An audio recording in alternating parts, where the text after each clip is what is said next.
morning, everyone. Tuesday, March 30th, and we've just started the trading day. It's 5 minutes after the market opened.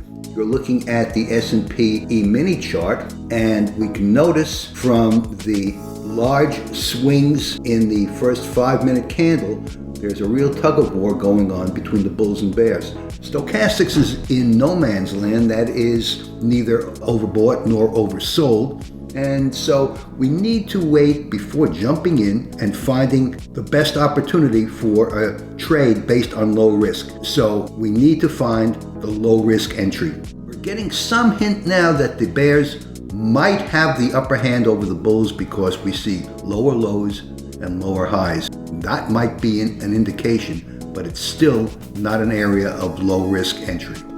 If we break through 39.43, it might be a place to enter on the short side. And it looks like there's going to be a break. Yep.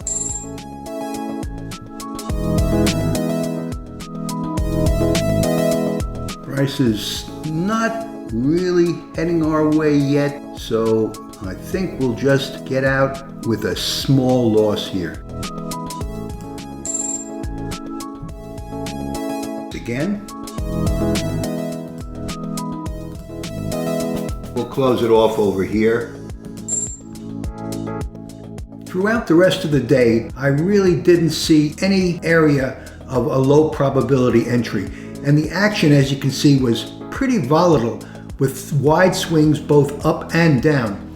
Up until about 3 o'clock in this 5-minute chart, there was a 6-point move in one 5-minute candle, and then a period of sideways movement, and then the market tumbled down at about 20 to 4. It could have been a low risk entry. I didn't deem it as such, so I just didn't trade. If I did, I would have gone short, but I didn't see the entry up here as a particularly low risk.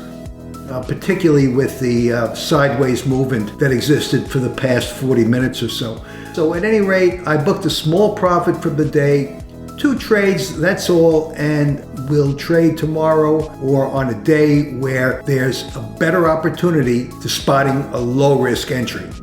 This is Marv Eisen on the side. Trade safe, have a great day, and thanks for watching.